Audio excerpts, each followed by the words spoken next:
All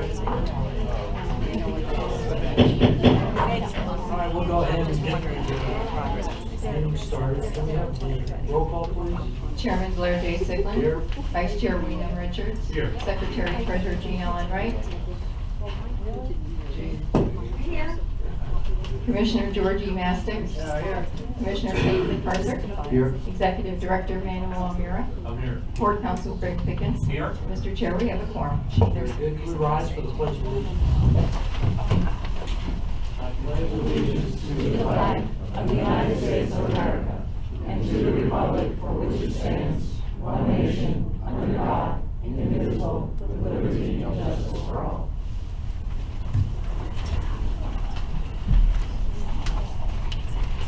We have a motion to approve the minutes. So moved. Second. Commissioner Richards, second. Commissioner Enright, any discussion, all in favor, all opposed, carried 5-0. Additions, deletions, presentations, announcements. Mr. Chair, we do not have it. Really? All right. Then we'll move right into the election of officers for 2016. Mr. Chair, Go ahead. I'd like to make a motion, but before I do, I just want to make a real short statement. In the past, Commissioners Enright, Mastix, and Richards have all been passed over for the chairmanship when they were vice chair. I don't think that's appropriate. I don't think we should be petty. I think we should respect each and every member of the board. And I hope we do that today, and I hope we do that in the future. And with that, I'd like to make a motion to name Wayne Richards as chair. Okay. We have a motion. We don't need a second. Do we have any other nominations for chair? If not, we'll call the vote. All in favor of Mr. Richards for chair, say aye. Aye. Opposed? Carries unanimously, 5-0. So, I guess we should probably, I think now I'll just pass the gavel on over to, unless you want me to finish the, all right, I'll go ahead and finish the officer, then Commissioner Richards will take over. We have a motion for vice chair. Mr. Chairman, Okay. I'd like to nominate Dr. Jean Enright. All right, we have a motion, Dr. Enright, for vice chair. Any other nominations? None, all in favor? Say aye. Opposed? Carries 5-0. Okay, now Secretary Treasurer. I'm on a roll, Mr. Chair. All right. First time you all agree with me this much. I'd like to nominate George Mastix. All right, Commissioner Mastix for treasurer. Any other nominations? Question. Go ahead. Commissioner Mastix, would you accept that? Reluctantly, yes. All right, Commissioner Mastix, will be the Secretary Treasurer. All in favor of Commissioner Mastix, say aye. All opposed, carries 5-0. Very good. So on this part then, I will pass the gavel over to Commissioner Richards for the 2016. Before we, thank you, Mr. Chair, thank you, Blair. Before we do that, I do want to, on behalf of the board and staff, I want to thank you for your leadership this past year. And we have a plaque presented to Blair J. Siglin, Chairman of the Board. In recognition of your dedicated service and leadership, Port of Palm Beach District celebrating 100 years, 1915 to 23. Thank you very much.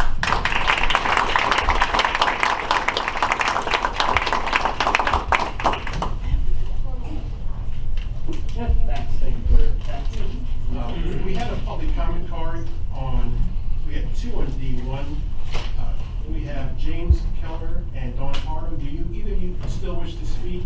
No, mine is on, all the way at the end, G, wait, hold on a second. Aye. No, I, at the Thank you. end. And Right. Jimmy? No, you guys handled mine just fine. I don't have to fuss at you. Go ahead. Okay, all right, thank you very much. We will move to the consent agenda.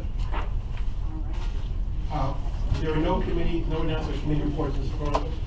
I have not had an opportunity to peruse those and make any decisions yet, but we'll bring it back at the next meeting. We'll maintain the status quo until our next meeting, please.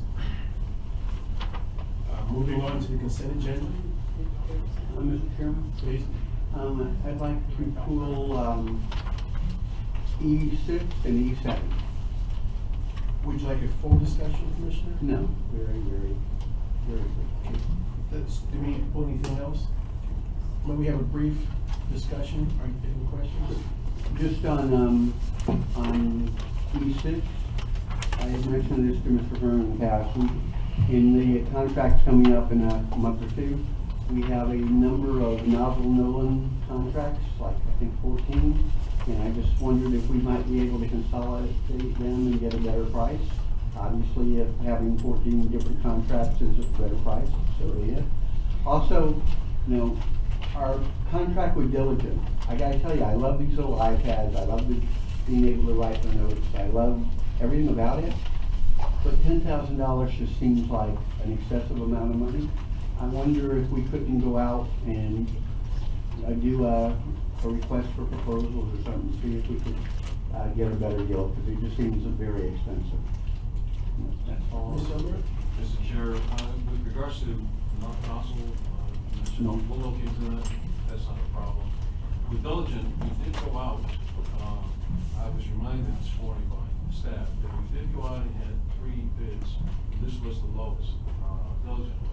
Now, I don't know if the board's pleasure is to go back out, but I will tell you, just like you, staff, most of the commissioners are still very much in favor of using Diligent. But if you like, we can. Manny, if I may, at St. Mary's, we use a similar system for our board meetings. I'll put you in contact with our St. Mary's rep, because you can compare the pricing. It's right across, just down the street. Lance? Yes, I think Peggy, who's probably more informed about this than anybody else, could you just briefly tell us about the Diligent, why they've done a good job, or why they're strong, weak? We did go out, we solicited 3 proposals from very comparable groups. On an average price, we were producing 23 physical board books at an average cost of $50 per book per month. So this is actually a licensed agreement, and it is less expensive than actually producing hard book copies. But I'm more than happy to entertain any other companies, but we did go out, we did solicit 3 bids, and this was the most cost effective that we were able to maintain. Mr. Chairman, maybe just every, like 3 years, we need to go out again. I mean, this type of, company, there's a lot of competition, and hopefully the prices are coming down, but, they may not voluntarily bring the prices down. That's all. All right, thank you. Any other comments about the consent agenda? Jean? I just have one question. What was the difference in the price of the books in Diligent? You said around. The books average probably $1,400 minimum a year. We pay $10,000, just under $10,000 for all the licenses. It's a license agreement to use their software, just like if you were to buy Microsoft or anyone else. And this is for how many years? It's per year, but if we add more users, then the cost increases. If we decrease users, then the cost will And you decrease. said 1,400 a year? 14,000 a year to produce a 14,000. hard copy board book. And that does not include the extra staff capacity? No, that's not our time, that's just the actual cost of Okay. materials. There's a big significant difference. Okay, thank you. And if I could just add, the enormous amount of staff time, it was totally unbelievable. So this is definitely a seller. A final comment? One last comment is, yeah, and by doing it this way, if we need to change 30 minutes before the meeting, we just go online. Correct. Whereas, you know, then you gotta change everything, which is a disaster, so I think this is a fine program. Okay, is there a motion on the consent agenda? Mr. Chair, I had another item, please, I wanted to call on it. E7, I had to call its director to ask what WTS International was. If we're listing something that is not well done, like AAPA or something, could we just spell out what it is in the future so we know what it is? And that's all. Okay, thank you. For the record, that's Women's Transportation Seminar, Yes. WTS. Could you make the motion? All right, I'll move that we accept consent agenda. Second. Motion's been made and properly seconded. Any comments? Hearing none, all those in favor? Opposed? Motion carried unanimously. District reports. Mr. O'Meara. Thank you. Thank you. Commissioners, I'd like to lead off with the following topic, and that is the Riviera Beach Business Council meeting. This past Tuesday, we had a follow-up meeting in which we planned for the next week's transportation initiative. More about that in a minute. The list of invitees was distributed, and the chamber asked for feedback of any of the recommendations. We were asked if our chair could address the audience on this coming meeting, which will be on Tuesday, January the 26th, between the hours of 5:30 and 7:30, to which I said I can only ask. Again, a list of speakers, supporters, which include academic leaders from all local universities were present, review the game plan for introducing the endeavor of achieving industry participation. Next meeting of the T&L initiative rollout, again, will be on Tuesday, January 26th. Now, more about that meeting. On Tuesday, as I mentioned, at 5:30 and 7:30, the meeting will be held here at the port. The logistics initiative to the business members of the surrounding communities. The council has invited business owners and representatives to meet here at the port to hear about our initiative aimed at creating an educational pipeline for future jobs in the transportation and logistics sector. During this meeting, the businesses will be asked what kind of jobs will they need in the following 10 years, and what kind of educational and training requirements are necessary to fulfill those positions. This will be done in an effort to coordinate an educational platform to train local residents to fill jobs in the future. So you can see that's the invitation. Everyone is welcome. We anticipate anywhere between 50 to 60 individuals that will be attending. Next, commissioners, is the topic regarding the dredge and our ongoing discussions with our friends from the east, as I call them. On Monday, January 4th, Commissioner MacArthur and myself, along with several board staff, met with Congresswoman Frankel. We had hoped to discuss with her the withdrawal of her letter to OMB regarding not funding the inland improvement dredge. Instead, Congresswoman spent most of her time explaining her side and asking the board that perhaps it's time for us to look at other type of businesses, particularly the marina. She did mention that in the Fort Lauderdale, there is a possibility that given the new all aboard Florida, that will severely impact the shipping movements of yachts from the east to the west of I-95, and she feels and strongly recommended for us to take a look at the possibility of relocating these type of businesses here to the Port of Palm Beach.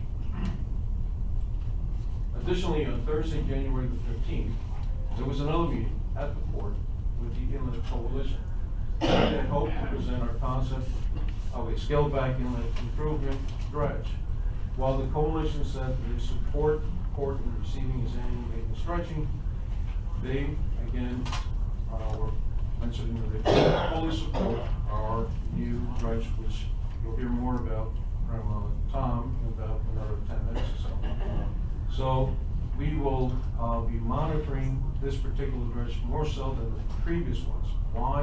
Because if you all recall, the last dredge that we had a real negative impact, and that is they came in, they took out X amount of cubic yards, and by the time we recognized that we still had some shoaling, that dredge was already up in Delaware. One other point, commissioners, is that we are looking at the possibility of possibly hiring a industry expert, depending on the price he or she will ask, to monitor this particular dredge and be able to see exactly what the U.S. Army Corps of Engineers dredging plans look for in instance there. In other words, if they're asking for X cubic yards, X cubic yards in fact are removed. More on that as it develops. We have reached out for a particular individual. He has not responded to us.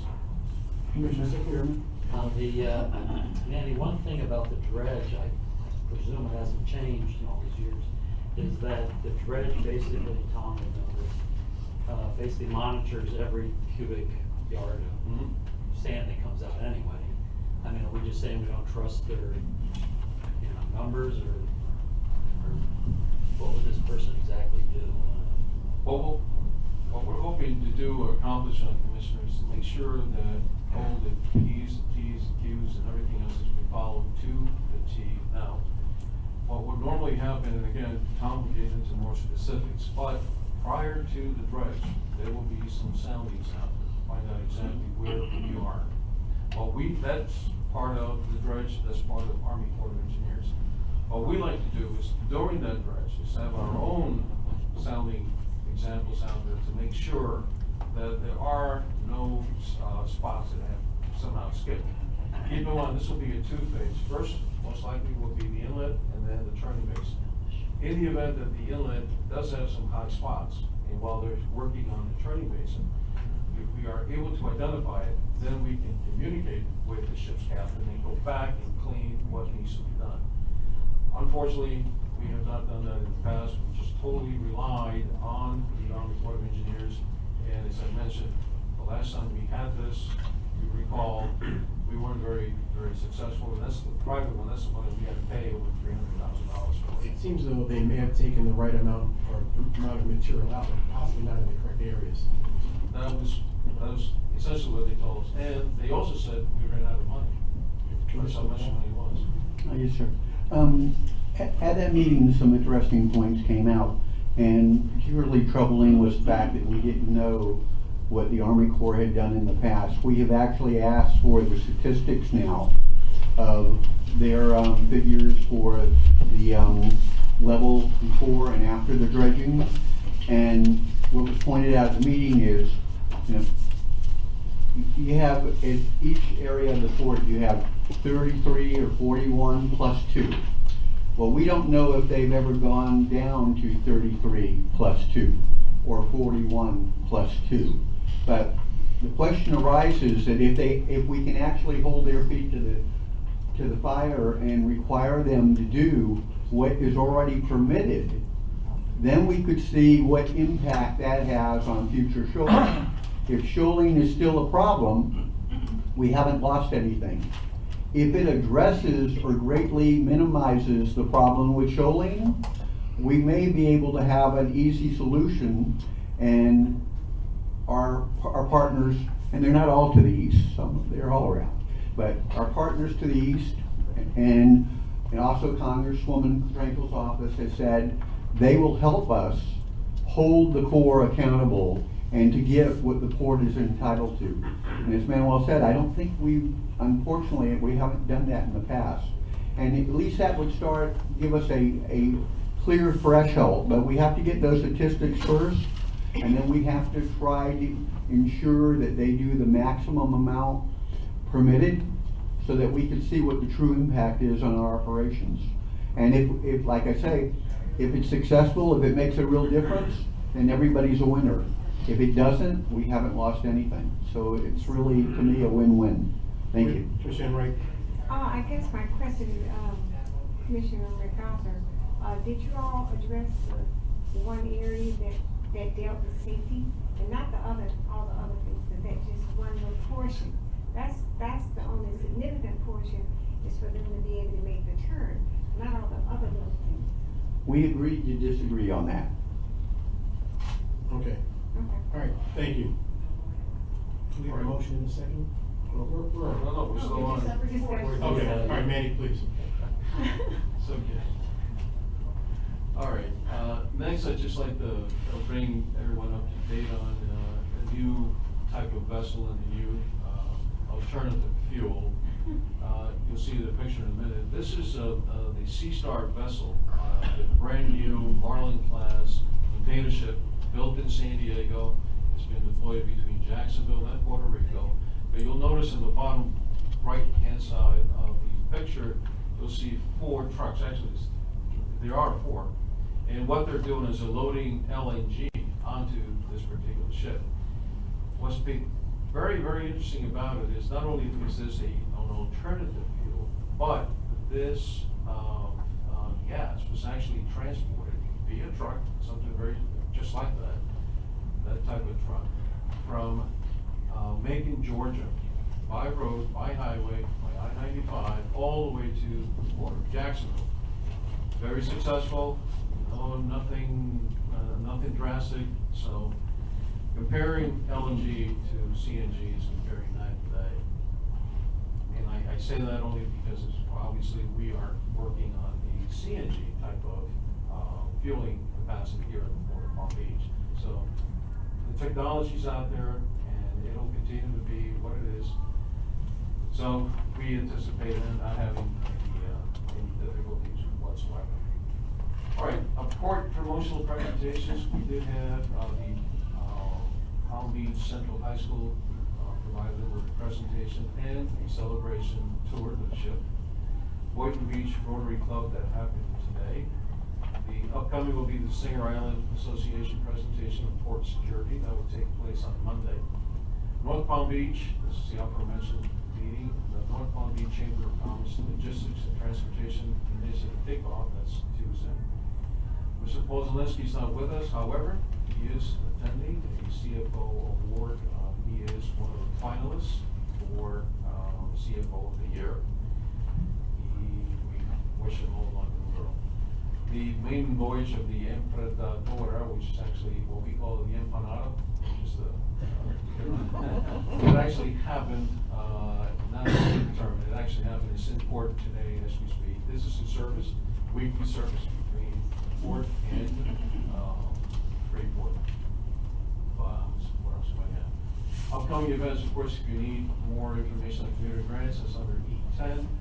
Today and tomorrow is the AAPA Shifting or International Trades up in Tampa. I will be attending the Florida Ports Council Spring Board meeting in Tallahassee, February 3rd and 4th. I'll be driving up. And then let's not forget the AAPA Commissioners Seminar in West Palm Beach, February the 9th through the 11th. Commissioners, if there's any questions, I'll be more than glad to attempt to answer. Seeing none, thank you, Mr. O'Meara. Tom?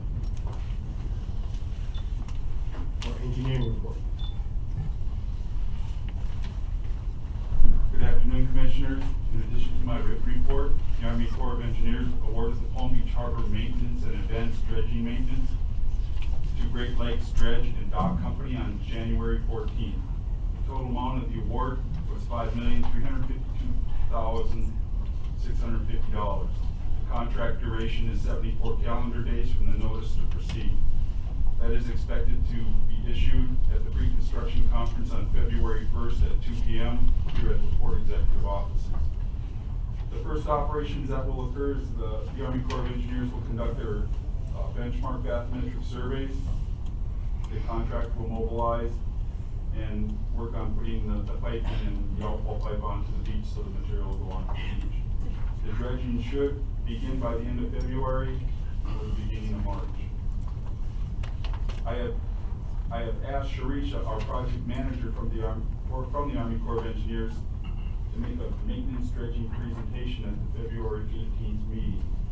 In addition to Manny's comments, what I would like to do, and which I've had problems in the past, is become more involved in the scope of work. They tell me what they're going to do, and I find out after the fact, after they've already did the project. I would like to be more involved in that.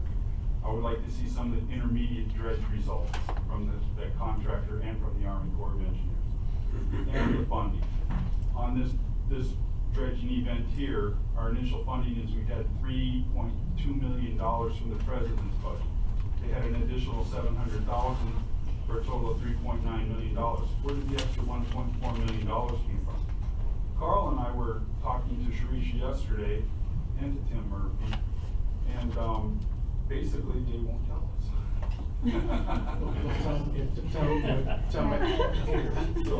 Tom, you need to let us know what support you need from this board, but as our engineer, we're gonna look to make sure that's done correctly. So whatever support you need from us, you let us know, we'll get you that support, because that needs to be done to our satisfaction. And with this, if we do hire the person that I think we want to hire,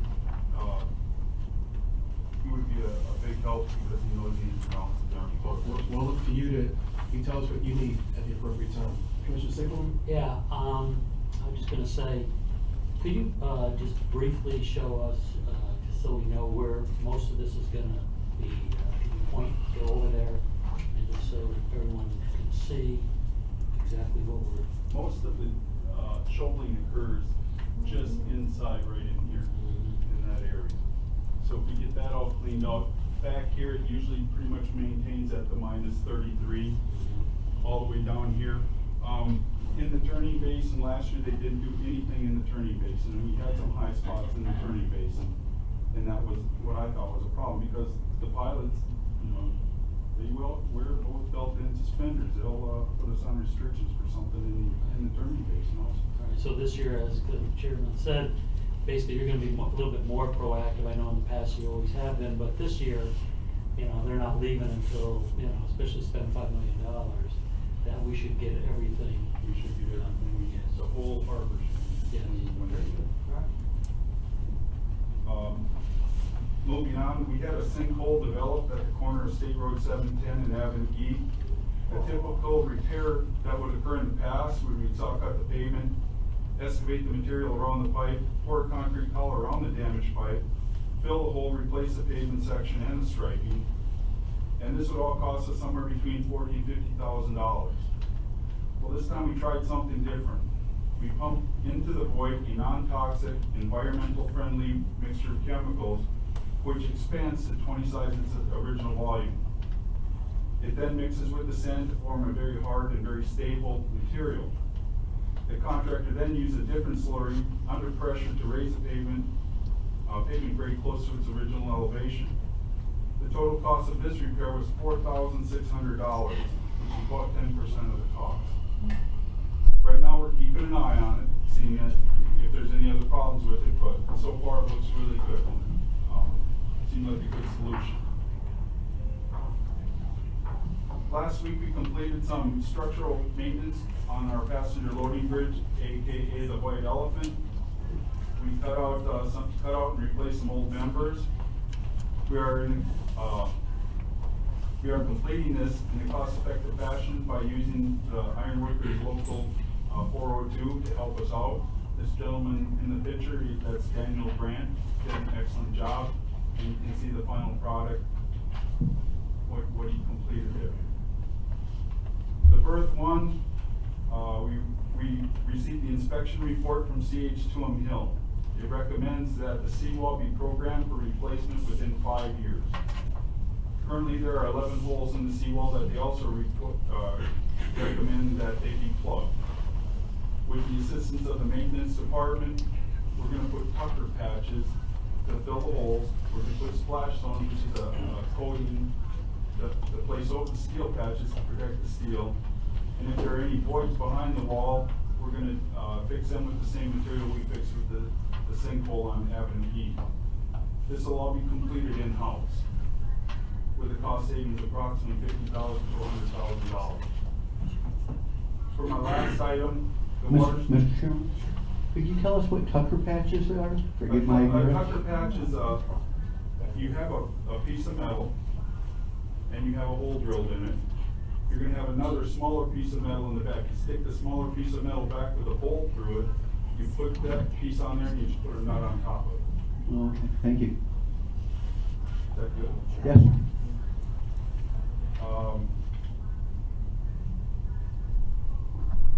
For my last item, the Waterside Cargo Terminal Redevelopment Project. That's AKA the MOB demolition project. As we are still checking our options and continuing to negotiate with Tropical Shipping, we met with FDOT with regard to our current funding and potential funding for this project. FDOT suggested that a study be completed and using one of FDOT's on-call consultants. Basically what they're going to do is an independent project cost estimate. This study will be 100% funded by FDOT, and I'm meeting with them, I think, in the next week. Monday, that's next week. With that, Mr. Chairman, that's all I have for additional information, unless you have any questions. Any questions, Blair? Yes, Are we still, we're talking about, redevelopment project at the MLB, what about potential tenants, are we still looking at that, or have we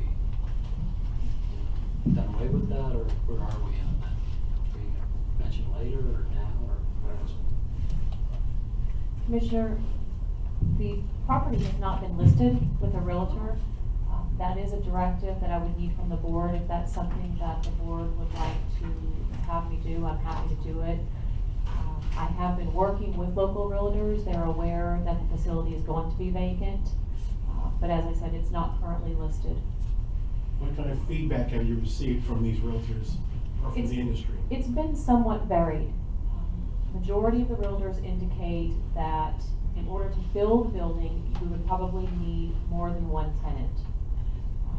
Most realtors indicate that it's going to be seldom that you would find one tenant, such as a tropical, to take the entire building, which would mean we would need to make modifications to the building to have it be a multi-use office building.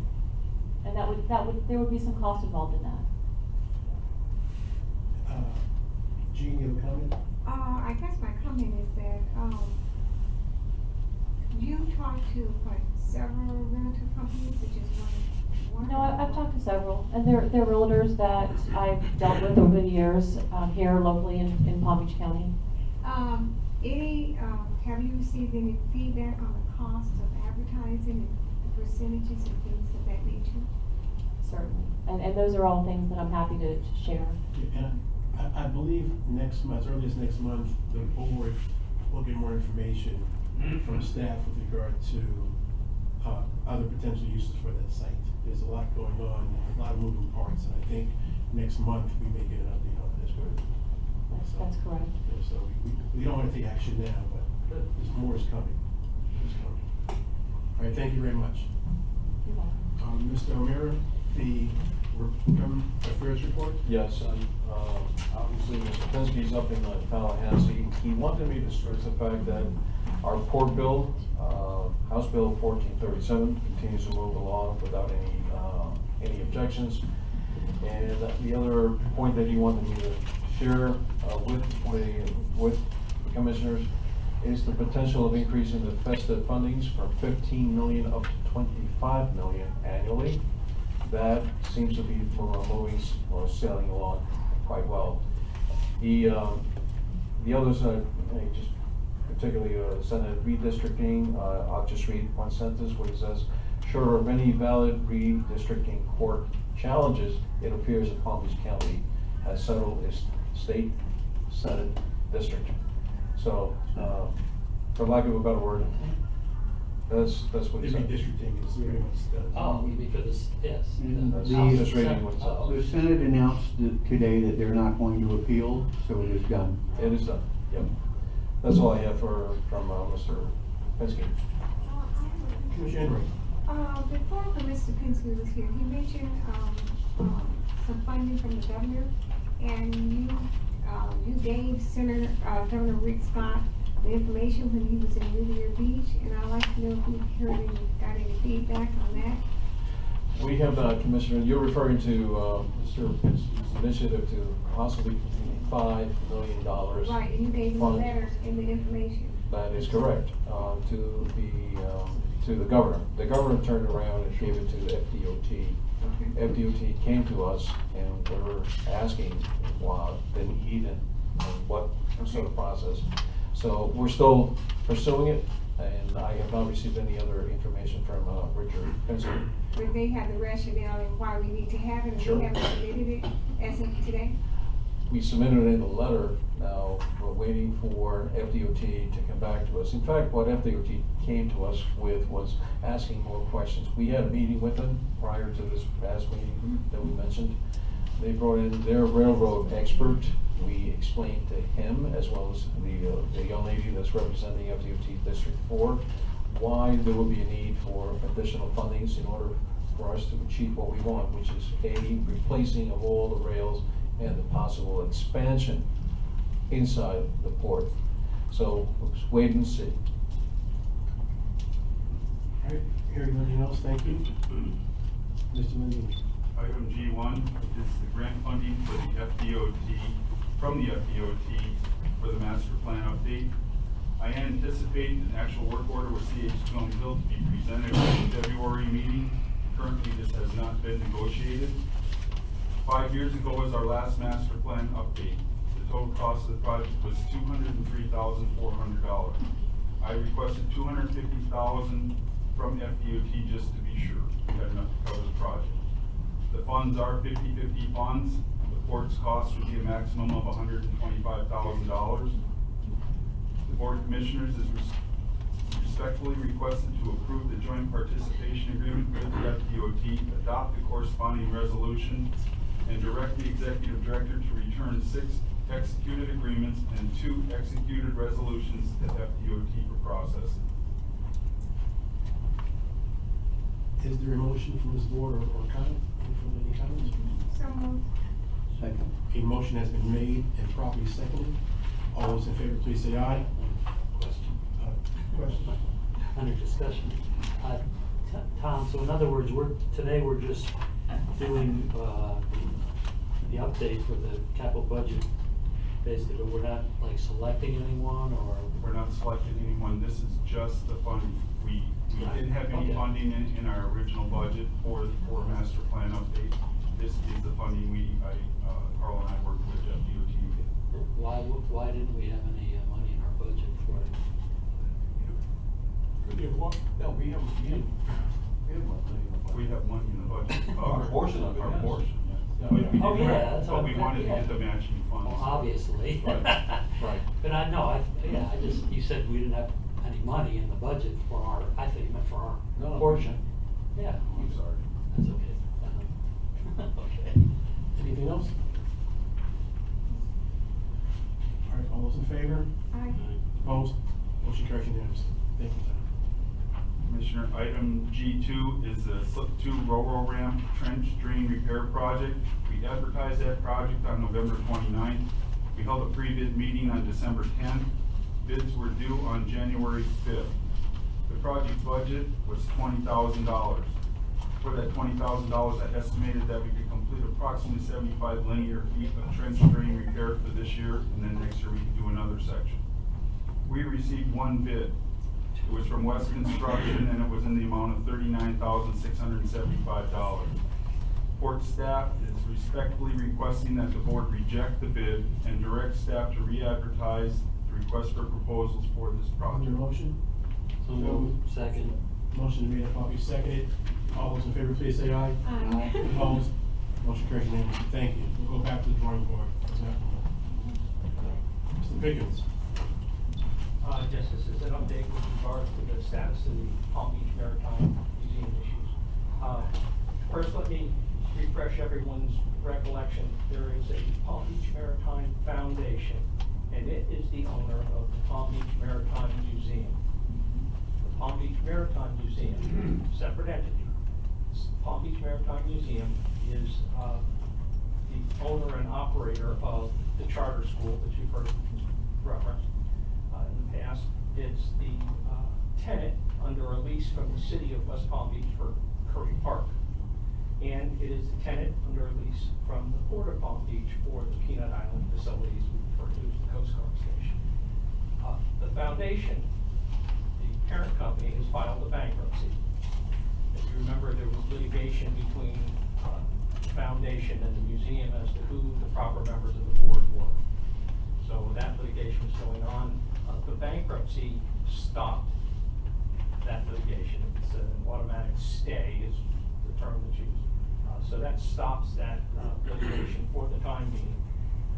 What happens to it will be determined at some point in the bankruptcy proceedings. Now, generally, when there's a parent company that's in bankruptcy, it's going to affect the subsidiary in some way. We don't know how that will wind up affecting the Port of Palm Beach or the lease. There is code enforcement has been out and has studied or taken a look at the maybe I'll use the word inspected the Coast Guard facilities that are being operated by the Palm Beach Museum, and they may be issuing a notice of violation, code violation. We're anticipating that at some point. And we'll have to address that when it happens. And of course, the bankruptcy proceedings may affect that in some way also. So if there are any questions? Any questions from Ms. Boyd? Thank you for the update. Mr. Almira, do we have any new business? No, we do not. I have 2 cards from the public, starting first with Councilman Chairwoman Dawn Carter. Welcome.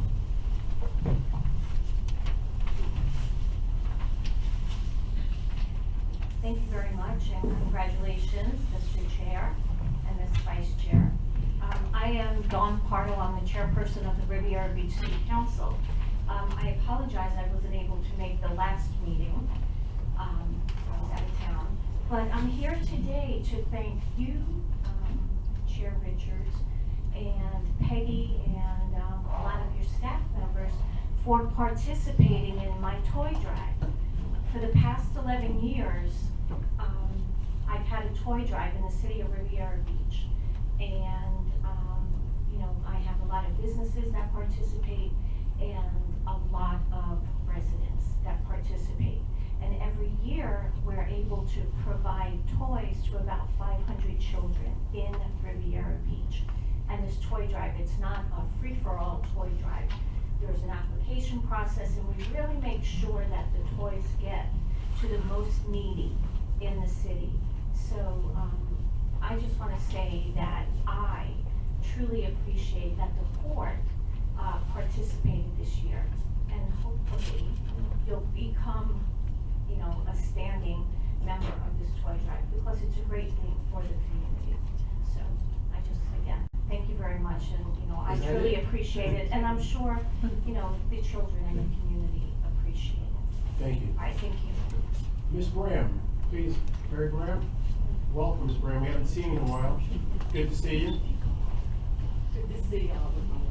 Mr. Chairman, last time I saw Ms. Ram, I didn't hardly recognize her because she had a little hat on. Now she's back to normal and I recognize her right away. Good afternoon. Congrats to the new elected board and everyone out here, Commissioner Karen Marcus and everyone. Good to see everybody. Happy New Year to everyone. I had some extensive back surgery done. So as you see, I'm on the mend now. We all know that all the board is coming through here. It's already decided, and it's coming through our best city to live, work, and play.